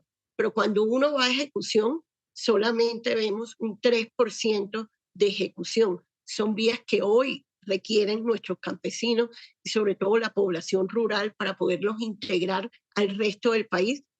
Ya entraremos a revisar qué es lo que está pasando, porque no ha sido falta de recursos. Claramente contrataron 14 billones, incluso en el marco fiscal, gracias a ese CONFIS, se adjudicaron 16 billones y uno no ve las obras. Sí. Bueno, pues doctora Elsa Noguera, es usted muy amable. Como ministra designada de Transporte seguramente estaremos conversando en las próximas semanas para saber pues, cuál será el norte de distintos proyectos como el Metro Bogotá, el Metro del 80 en Medellín, incluso las vías terciarias. Es usted muy amable. Un gusto, un saludo para todos. 7 de la mañana, 25 minutos, y seguimos profundizando en los retos que tienen las carteras en el próximo gobierno. El turno ahora es para el abogado Iván Cancino, ministro de Justicia designado para el gobierno del presidente electo Abelardo de la Espriella. Rocío Franco, recordemos entonces el perfil de este nuevo jefe de cartera y tenemos comunicación con él.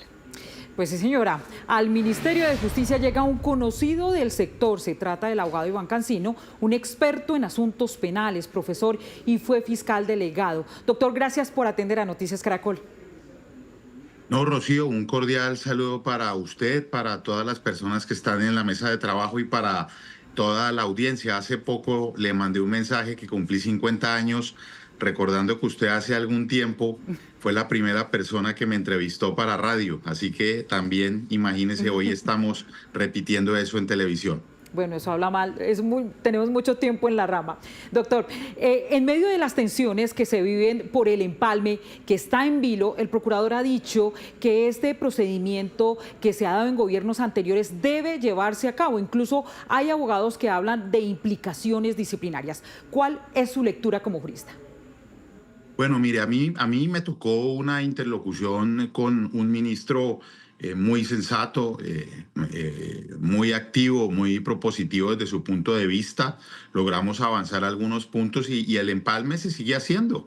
Nosotros hemos presentado derechos de petición a todas las entidades de nuestra cartera del área justicia.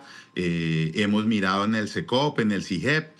Hemos pedido información que se nos ha ido entregando y otra que falta, dejando las alertas del caso. Así que lo que no hay es una interlocución directa, pero el empalme como tal, que es la información que necesitamos de todas las entidades de nuestro sector, nosotros seguimos adelante con él por medio de correos y derechos de petición. Eso no se ha suspendido. Sí, seguramente, doctor Cancino, pues seguirá una tarea que usted seguirá haciendo en las próximas semanas, pero quiero preguntarle cuál será el norte que usted quiere darle al Ministerio de Justicia. ¿Qué busca usted modificar en el sistema actual colombiano durante el periodo que esté a cargo de esta cartera? Bueno, primero una relación armónica, constructiva, propositiva, con las altas cortes, con la Fiscalía, la Procuraduría, la Defensoría del Pueblo. Tratar de cerrar la brecha para que todos los colombianos tengan acceso a la justicia desde las casas de justicia hasta las altas cortes en todas las jurisdicciones y ramas del derecho y partes del país. Fortalecer la defensa jurídica del Estado. Hacer mucho más eficiente la acción de repetición cuando existan servidores públicos que causaron detrimento y que el Estado haya tenido que pagar. Fortalecer obviamente los derechos de las personas privadas de la libertad, pero también eliminar la delincuencia desde las cárceles, hacer más fácil el acceso del colombiano al servicio de notarías y oficinas de registros y obviamente mirar todos los focos o alertas para mejorar todo el tema de infraestructura, brazaletes, alimentación y salud desde la USPEC. Y obviamente mejorar todos los aspectos que se puedan frente al sistema acusatorio, los hacinamientos carcelarios, arbitramentos, conciliaciones, justicia restaurativa, proponer muchas cosas para eliminar al máximo tolerancia cero con la violencia de género. Es decir, hay muchas cosas por hacer y tenemos que trabajar muy duro bajo el mandato del señor presidente y vicepresidente de la República. Muchos temas, muchos retos, sí señor. Doctor Cancino, pero si hablamos del tema de paz en este gobierno entrante, ¿en qué términos ustedes están pensando en aplicar una ley de sometimiento con grupos armados ilegales? El presidente ha sido muy claro, aquí es sometimiento bajo la Constitución o la ley, y si no, obviamente, la activación dentro del derecho internacional humanitario y convencional, pues de la persecución de los grupos que tienen hace tanto tiempo y otros nuevos o reestructurados al país sometido a tanta delincuencia. Estamos trabajando ya en un marco de sometimiento que será sometido a consideración del Congreso de la República lo más rápido posible para que sea efectivo y obviamente estamos dispuestos a escucharlos, pero dentro del marco del sometimiento. La política de paz total que diseñó este gobierno que aún está no tiene cabida bajo la administración del señor presidente Abelardo de la Espriella. Bueno, en cuanto a la Jurisdicción Especial para la Paz que procesa macrocasos a miembros de las FARC y miembros de la Fuerza Pública, ¿esta se mantendría? ¿Qué va a pasar con esta jurisdicción? Bueno, Rocío, constitucional y convencionalmente acabarla de un plumazo no es posible. Vamos a reevaluar, a mirar los plazos. La JEP tiene plazos en el acuerdo de paz. Hay unos que se acaban rápido frente a funciones de investigación, 5 años más para juzgamiento.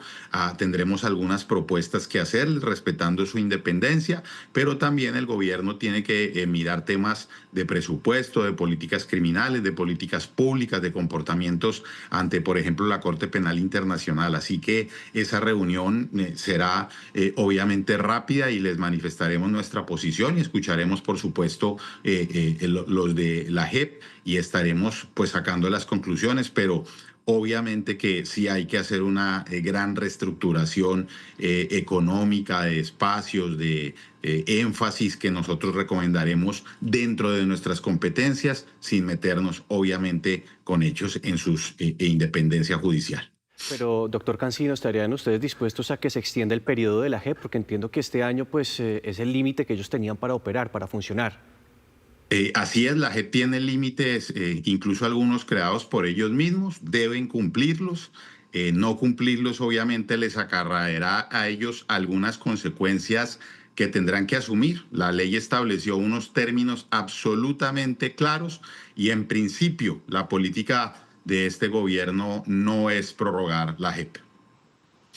Doctor Cancino, y otra pregunta que me surge a raíz de su primera intervención y es la reforma que usted quiere plantear para el IMPEC y los PEC. ¿Cómo va a ser o cómo se puede plantear una reforma para que no se repitan escándalos recientes como la fiesta en la cárcel de Itagüí? Estamos hablando, por ejemplo, del caso Matos, que era el preso que paseaba, o incluso la fuga de Matamba. Sí, políticas generales, mano dura frente a la delincuencia especializada, mejoramiento de condiciones, de posibilidades de resocialización frente a otro tipo de delincuentes y obviamente toda reforma tiene que ser para eliminar la delincuencia, la reincidencia, pero con las garantías y la dignidad para todos los demás. Doctor, ¿cómo será posible esto si estamos hablando de un IMPEC que tiene más de 87 sindicatos? Ustedes están planteando, por ejemplo, un tema de megacárceles. Muchos de estos sindicatos están en contra de estas iniciativas. ¿Cómo va a ser para cristalizar esto en medio de este ambiente, un hacinamiento, aumento de estos sindicatos? Sí, Rocío, el tema de las cárceles no es para, digamos, como se dice, meter a todo el mundo preso. Eso también va a servir para mejorar o disminuir el hacinamiento carcelario. Va a ser para prestar algunos centros carcelarios para delincuencia de alto perfil, para tratar de evitar que sigan delinquiendo. Otros para generar sistemas productivos de cierto sector de la población para su reinserción y resocialización. Y obviamente mantendremos un diálogo con el IMPEC, que obviamente esperemos que jamás exista un problema, porque todo va a ser para proponer mejoras para el país y en bien del interés general y no del particular. Doctor Cancino, usted ha sido reconocido también por participar, por defender también grandes casos que se han conocido en el país. Y le voy a preguntar específicamente por el de Carlos Ramón González, involucrado en este escándalo de corrupción de la Unidad Nacional de Gestión de Riesgo. ¿Estaría usted impedido para asumir algunas situaciones frente al gobierno por su actividad, justamente como abogado litigante? ¿Qué pasaría en el caso, por ejemplo, que sea pedido una extradición? ¿Usted cómo manejaría eso como ministro de Justicia? No, ya el litigante quedó en stand-by, esa es mi alma, pero ya soy servidor público con el compromiso del servidor público. No puedo hablar de casos particulares, pero obviamente que todo lo que tenga yo algún conflicto de interés o un impedimento será manifestado y obviamente que se tomarán las decisiones del caso. Pero de mí esperen un compromiso por el país, por la justicia, sin importar cuál haya sido mi relación previa. Ahora tengo un deber como servidor público que cumpliré sin ningún titubeo y sin importar a quién le caiga el peso de la justicia en caso de ser necesario. Sí, doctor Cancino, esto eventualmente podría ser un ministerio temporal. Es que se lo pregunto porque han puesto sobre la mesa en distintos escenarios que se fusione el Ministerio de Justicia con el Ministerio del Interior y que sea una especie de viceministerio, como entiendo funcionó en el gobierno de Álvaro Uribe.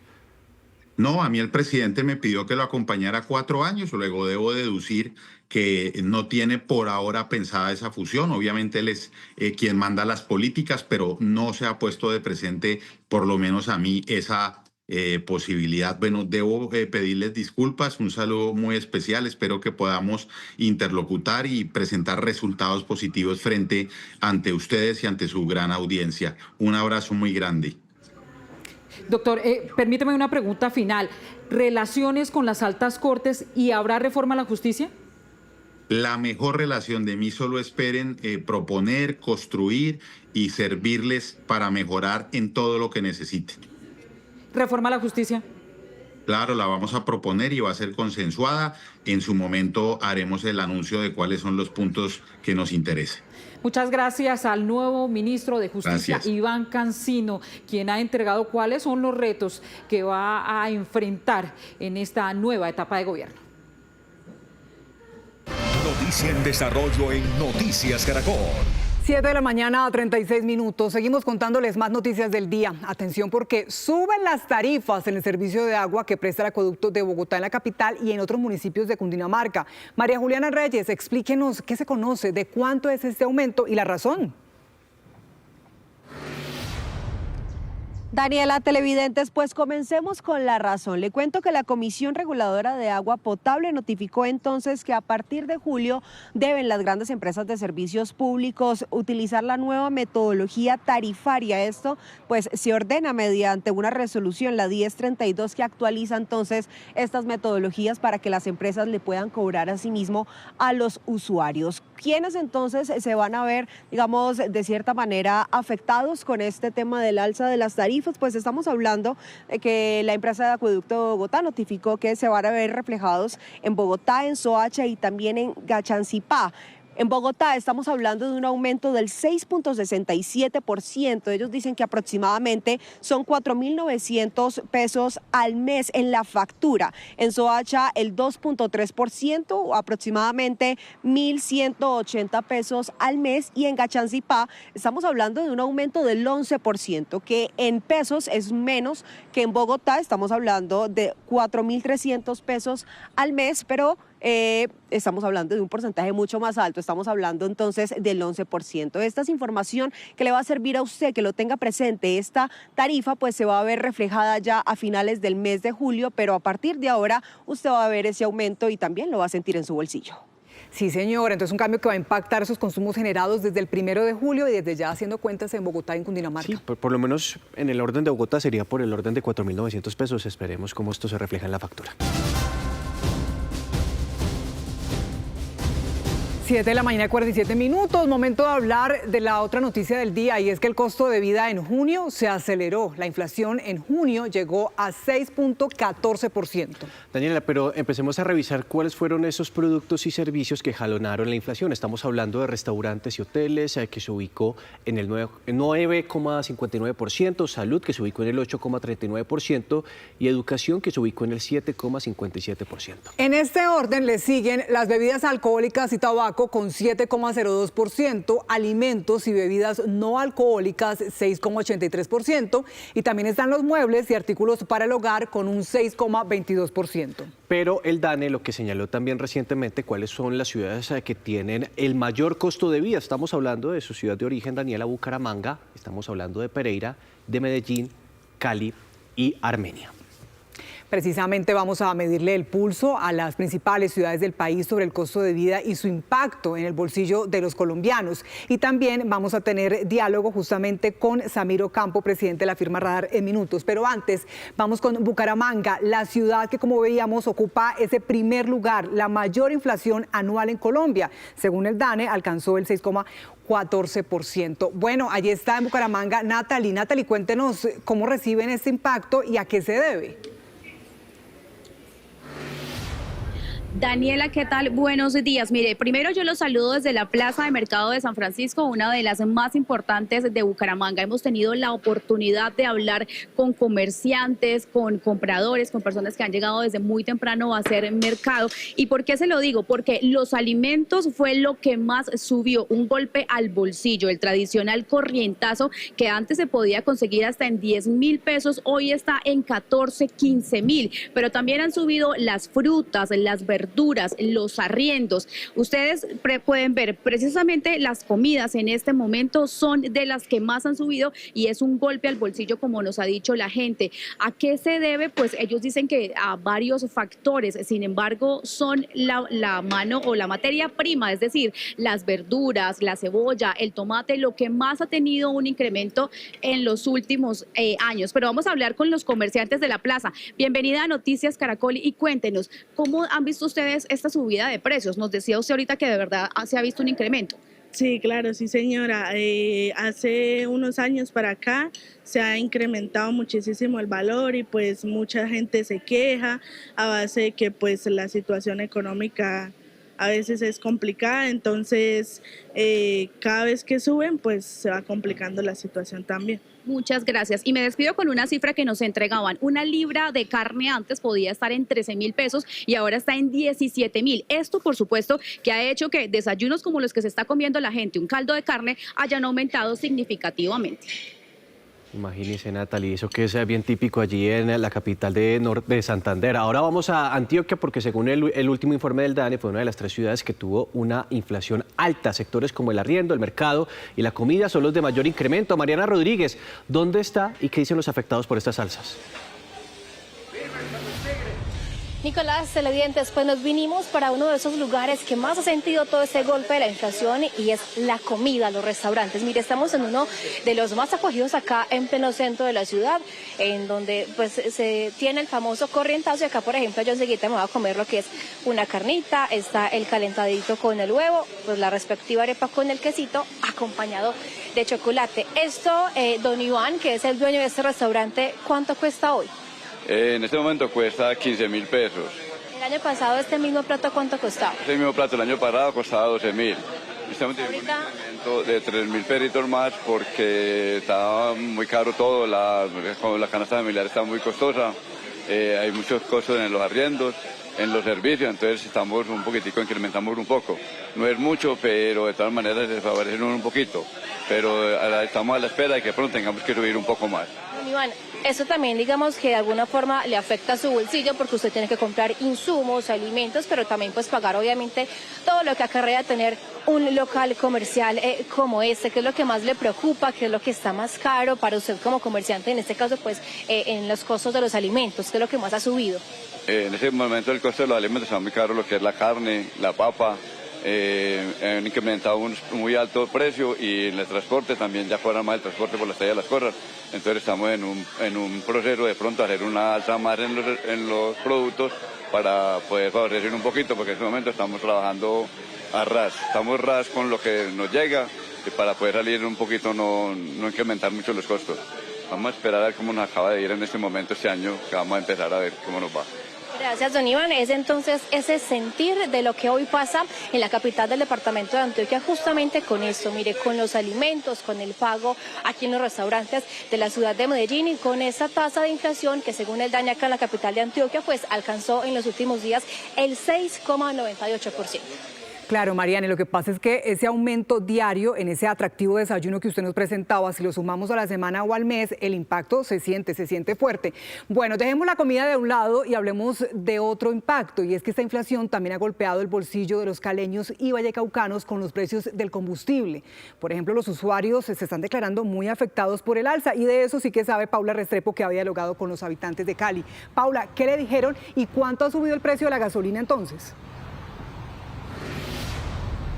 Daniela, Nicolás, televidentes, muy buenos días. Mire, el precio de la gasolina en el último año aquí en la capital del Valle del Cauca ha subido en aproximadamente 1.000 pesos. Esto ha afectado gravemente a los conductores, a los propietarios de vehículos que se movilizan diariamente por la ciudad. Yo me encuentro en una estación de gasolina en la autopista suroriental con carrera 44. Sobre ese corredor vial es más o menos la mitad de norte a sur de la ciudad. Y el precio aquí en esta estación de gasolina de combustible corriente se encuentra en 16.030 pesos. Si hablamos solo de corriente, si hablamos de extra, el galón se encuentra en 23.450 pesos. Hacia el sur de la ciudad, el galón aumenta incluso más, llegando hasta los 16.600 o 500 pesos por galón, y hacia el norte de la ciudad tiende a bajar, llegando a los 15.800 pesos. Por supuesto, esto ha afectado gravemente el bolsillo de los caleños. Una persona que en promedio utiliza su vehículo todos los días en distancias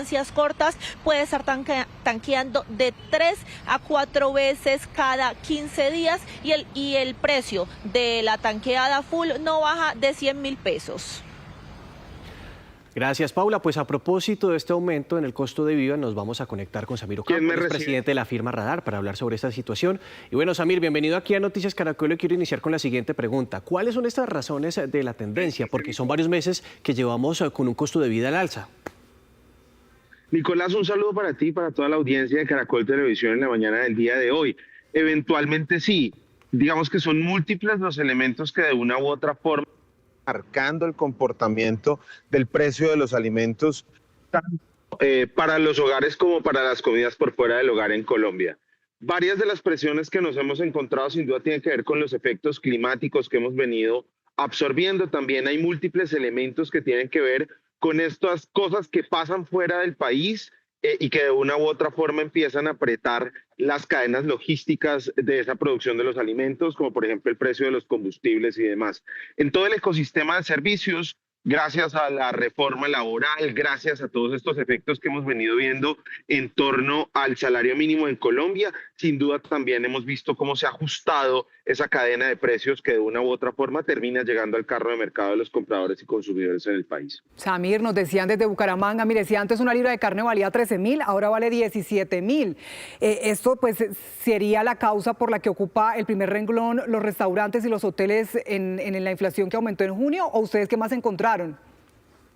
Nosotros lo que también hemos venido viendo es, sin duda, los alimentos apretan.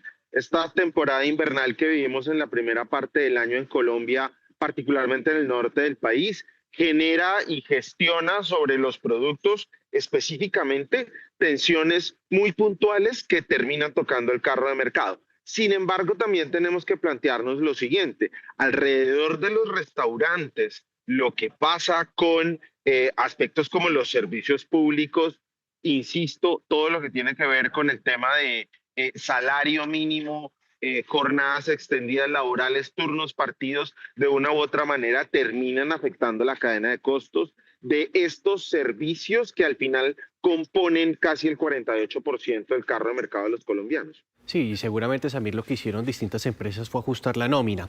Pero quiero detenerme en el tema de salud. ¿Por qué vemos la salud en este ranking? ¿Por qué está jalonando la inflación?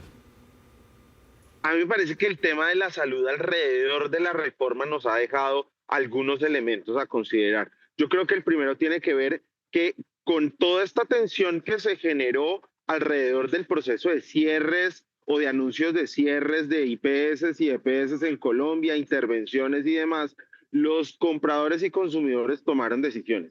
¿Y qué significa tomar decisiones? Hombre, si frente a una condición de salud crítica la EPS no me dispensa el medicamento, pues tengo que salir a adquirirlo. Y salir a adquirirlo significa que debo pagar más por ese medicamento, y eso al final también genera presión dentro del carro de mercado. Lo que también pudimos observar es, hombre, muchos de los hogares que estaban adscritos a una EPS, adscritos a una IPS que hicieron, pues se movieron, por ejemplo, a nuevas formas de aseguramiento. Y eso genera impactos y genera variaciones sobre el carro de mercado y sobre las decisiones que tomamos alrededor de los productos que ponemos dentro del mismo. Pues Samir, como siempre, un gusto escucharlo y pedirle que nos ayude a entender, a aterrizar un poco estas cifras, en este caso el aumento de la inflación en junio. Buen día, gracias por esta conexión. Un abrazo a ustedes, que estén muy bien. De acuerdo con Estados Unidos, los bombardeos continuarán y se dan como respuesta a un ataque que lanzó Irán contra 3 buques comerciales que transitaban por el estrecho de Hormuz, lo que fue considerado como el fin frágil del cese al fuego. Mientras tanto, la República Islámica respondió atacando varias bases militares del Golfo Pérsico. Esto fue lo que dijo Trump desde la cumbre de la OTAN. Para mí creo que esto se acabó. Ya no quiero lidiar con ellos. ¿Sabes lo que es la escoria? Son escoria. Son gente enferma, están dirigidos por gente enferma y son personas crueles y violentas. Y si tuvieran un arma nuclear, la usarían. Por lo que a mí respecta, esto se acabó. De otro lado, un hospital de campaña de Colombia se instala en uno de los principales refugios de Caracas con la misión de brindar atención médica especializada y con estándares internacionales. Desde Caracas, Saúl Noriega nos tiene más información. Amigos de Noticias Caracol, estamos en la unidad educativa Gran Colombia. Esto queda al suroeste de Caracas y acá se ha instalado o ha comenzado la instalación de un hospital de campaña de Colombia. 7 carpas que se van a especializar en distintos servicios, principalmente servicios médicos. Estamos hablando de servicios prioritarios en cuanto a medicina general, también laboratorios, pediatría, psicología, importantes momentos a la atención a los pacientes y todos además con un grupo especializado que viene de distintas partes de Colombia.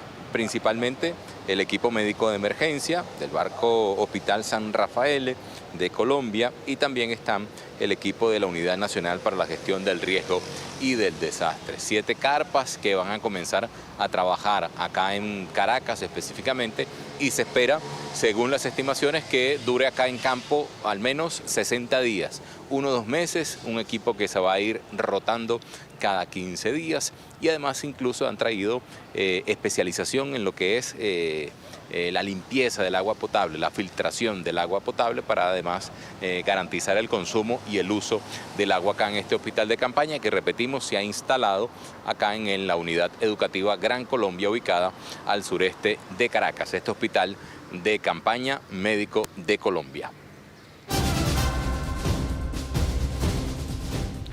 8 de la mañana, 10 minutos. Colombia, a partir de este año, tendrá un nuevo día feriado en conmemoración a la Virgen de Chiquinquirá, que será el próximo lunes 13 de julio. Aquí les contamos las razones.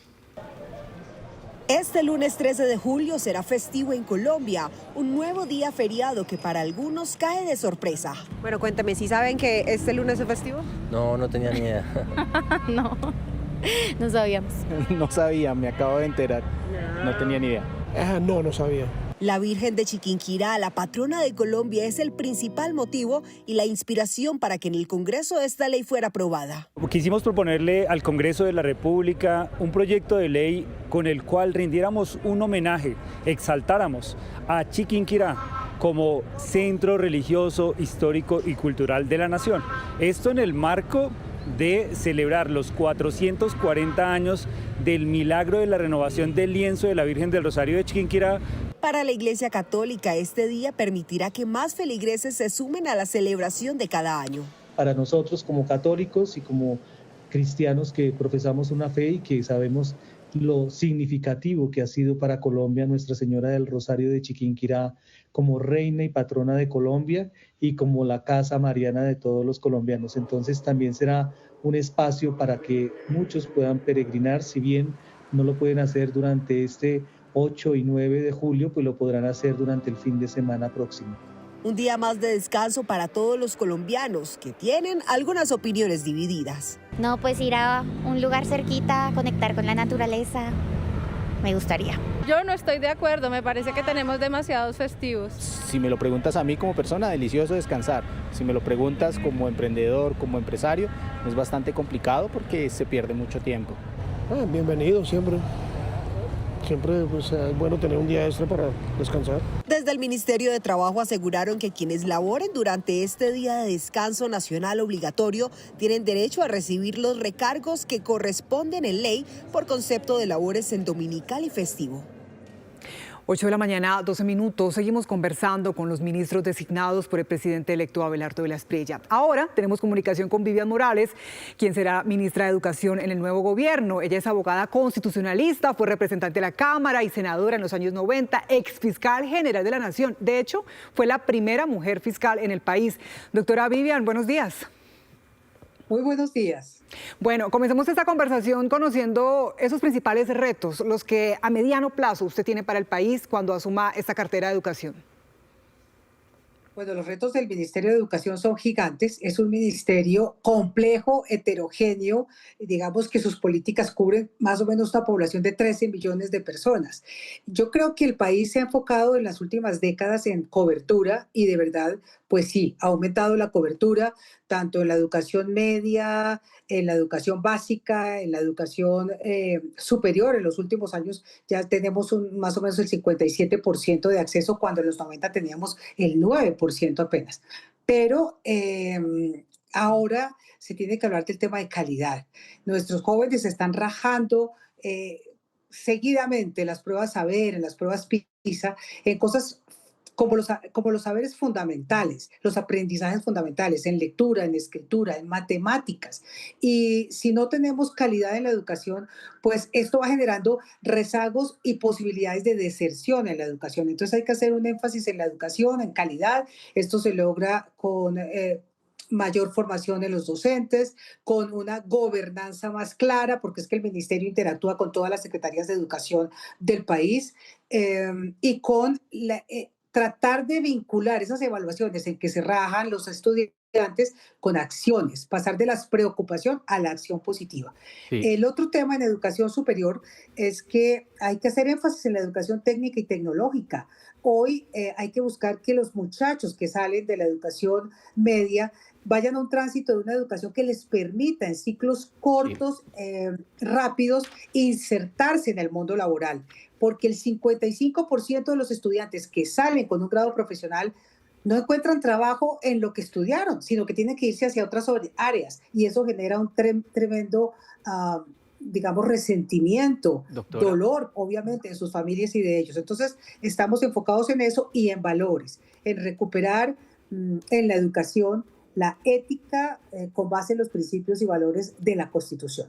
Doctora, cuando Abelardo de la Espriella la anunció usted como ministra de Educación designada, muchos destacaron un papel sobresaliente suyo, por ejemplo, como fiscal general, incluso como parlamentaria, y recuerdan que usted impulsó la ley de cuotas, pero a la vez cuestionan su falta de experiencia en el sector de la educación. ¿Qué podría responder a aquellos sectores que han cuestionado esa falta de experiencia en el sector de la educación? El Ministerio de Educación es más que todo un habilitador. El Ministerio de Educación tiene que generar unas políticas públicas e insertarse con una gran comunidad que es con la que ejecuta. Las secretarías de educación y los departamentos son los que ejecutan pues, la mayor parte del presupuesto, las universidades públicas. Entonces, yo le digo una cosa, el verdadero demócrata es modesto, conoce los límites de sus propios conocimientos, de sus propias habilidades, y por eso tiene una apertura también hacia el diálogo. Pero los que critican, los que me han criticado de esa manera lo han dicho por dos razones. La primera, han dicho que por ser cristiana, como si esa fuera una razón para discriminar a una persona para tener un cargo público. Pero también se han olvidado, cuando hablan de no haber estado en el medio de educación, es que como congresista me metí a fondo en debates muy importantes como el del PAE, que es uno de los programas fundamentales del Ministerio de Educación, y el programa de Pilo Paga sobre educación superior que llevó Gina Parodi. Fui embajadora ante la UNESCO, quien define las políticas globales en los temas de educación también. Creo que se olvida un poco también de una hoja de vida con experiencia en educación. Señora ministra, y ante esa experiencia que usted plantea sobre la mesa, pues hay dos temas coyunturales. Uno, FECODE, que sin duda pues ha apoyado al petrismo como tal y al gobierno actual como tal. Y la segunda, los estudiantes en educación superior y situaciones difíciles como en el Valle del Cauca, en la ciudad de Cali o en otras ciudades como Bogotá. FECODE, lo primero debo decir que entiendo que el papel de los maestros es la columna vertebral en el tema de educación. La OCDE dice que en el tema de calidad lo que más impacta, más allá de las tecnologías, más allá incluso de las estructuras educativas, de los establecimientos educativos, es las calidades del docente. Entonces yo espero primero reconocer el papel social de los maestros. En mí encontrarán una interlocución abierta y de respeto. Igualmente con FECODE espero que los temas que tengamos que trabajar, trabajemos bajo el diálogo, como le digo, con humildad. Debe tener la actitud de un demócrata de hablar, pero también con una experiencia pública de 30 años en distintas ramas, el ejecutivo, el legislativo, la diplomacia, la justicia, me ha caracterizado la determinación en la decisión. Doctora Vivian, ¿cómo será su relación con las universidades públicas y especialmente el manejo de los disturbios, de esos escenarios de manifestaciones y disturbios dentro de los planteles? De hecho, vimos algunos casos recientes donde en salones fabricaban artefactos explosivos artesanales. ¿Qué va a pasar en estos casos? ¿Cómo va a ser esa relación y esas medidas? Las universidades no son repúblicas independientes ni están por fuera del Estado colombiano. Allí no pueden ser ni propagarse los delitos, el tráfico de estupefacientes y todas estas actividades delictivas que no pueden tener lugar en en una universidad ni pública ni privada. El presidente Abelardo de la Espriella ha sido claro en que recuperará el orden y que la protesta tiene que tener el límite del respeto y el límite de no ser violenta. Esto ya correspondería en el manejo del orden público, pero sí es bueno reiterar que no podemos permitir que exista estas manifestaciones delictivas al interior de una universidad. En segundo lugar, el eje de la conversación y del trabajo con las universidades será el respeto de su autonomía. La autonomía educativa, la autonomía universitaria tiene que respetarse y es lo que el gobierno de Petro vulneró, tratando de imponer a su amaño rectores que jugaran con sus intenciones políticas y con sus definiciones ideológicas. Sí, doctora, ¿y qué va a pasar con la financiación de las universidades públicas? Para nadie es un secreto que muchas están en crisis financiera. Precisamente el año pasado se logró en el Congreso la modificación del artículo 86-87 de la Ley 30, que establece unos nuevos mecanismos de financiación para la universidad pública. Evidentemente hay una asfixia financiera para las universidades y nos tocará entrar a reglamentar un nuevo método para señalar, para determinar la financiación de las universidades públicas con base en esa ley que fue aprobada el año pasado. A propósito de profesores, usted ha planteado el tema de el relevo generacional. ¿Eso está en marcha, se va a poner en marcha en su administración? Y de nuevo me sumo otra inquietud. ¿Usted va a tener empalme en el tema educativo con el actual ministro o en este instante, como está planteado, no hay esa posibilidad? Bueno, la primera pregunta sobre el relevo generacional, yo creo que hay que trabajar en un sistema de profesionalización del talento humano en educación y con una formación que sea de alguna manera especializada. No es lo mismo trabajar en educación básica, lo que llamamos la primaria o la secundaria, que trabajar con niños de primera infancia. Entonces sí tiene que haber especializaciones y tiene que haber un sistema de profesionalización del docente con una formación continua y pertinente para los retos y desafíos de este momento. Y la segunda pregunta que me hizo se refería a... la olvidé, la segunda pregunta respecto a esto. Con relación al empalme, ¿cómo serían las cosas? Porque constitucionalmente y por la ley el empalme tiene que existir, pero en este instante está suspendido. ¿Usted cómo lo va a hacer? Mire, el empalme quedó suspendido y me parece que había ya una estrategia del gobierno saliente para evitar el empalme. Porque les voy a contar, nosotros teníamos señalada la primera reunión ayer a las 2 de la tarde. Me escribió el día anterior la secretaria general para decirme que se iba a pasar a las 10 de la mañana. Le pregunté por qué, no me dio ninguna razón, me dijo que era orden del ministro Ávila, pero lo más interesante en esto es que cuando niegan la posibilidad cuando vemos que no va a haber reuniones de empalme, ellos lanzan un video que ya se había preparado con anterioridad hablando de un empalme con el pueblo. Es decir, estaban preparados para no continuar con el empalme. Ellos tienen la obligación constitucional y la obligación legal de rendir los informes de gestión, porque si no tendrían investigaciones disciplinarias e investigaciones fiscales por parte de la Contraloría. Así que estarán rindiendo sus informes de gestión. Nosotros hemos avanzado en la investigación y en el seguimiento de la contratación del ministerio, lo que hemos podido acceder a través de las páginas de información pública, y pues estaremos adelantando esta tarea en esta semana lo más que podamos avanzar a través de las plataformas y el conocimiento de información pública del Ministerio de Educación. Pero lo que sí quiero decir es que lo que ya estaba planeado por parte de este gobierno es que no hubiera empalme. Bueno, pues doctora Vivian Morales, muchas gracias por esta conexión. Estaremos consultándola frecuentemente. Buen día. Muchas gracias, con mucho gusto.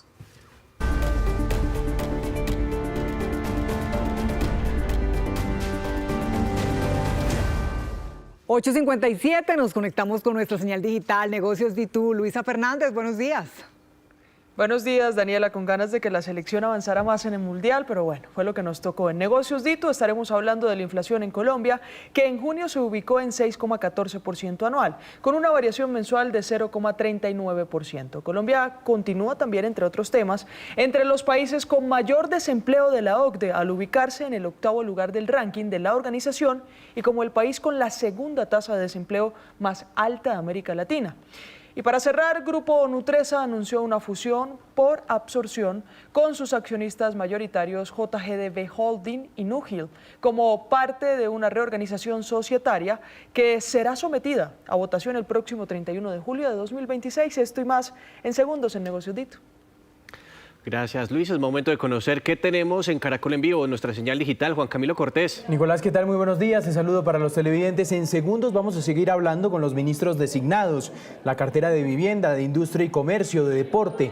Van a hablar aquí en minutos en Noticias Caracol en Vivo los otros ministros que han sido nombrados en las últimas horas por parte del presidente electo Abelardo de la Espriella. Y una impactante historia hoy en nuestras plataformas digitales. Hay una emergencia sanitaria allí en Venezuela. Están abriendo fosas de emergencia en el cementerio La Esperanza. Pues vamos a hablar con un encargado de hacer esta evacuación de cuerpos. En segundos nos va a contar la historia aquí en Noticias Caracol en Vivo. Y por supuesto, la preocupación de los colombianos hoy, el dato de la inflación, aumentó el costo de vida. Vamos a ir a las ciudades, por supuesto, vamos a hablar en segundos con expertos. Nos vemos en minutos a través de Noticias Caracol en Vivo con Tusa Futbolera.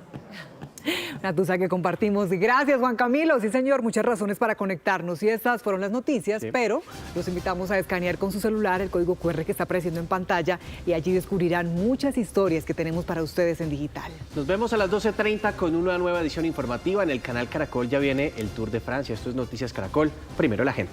Buen miércoles.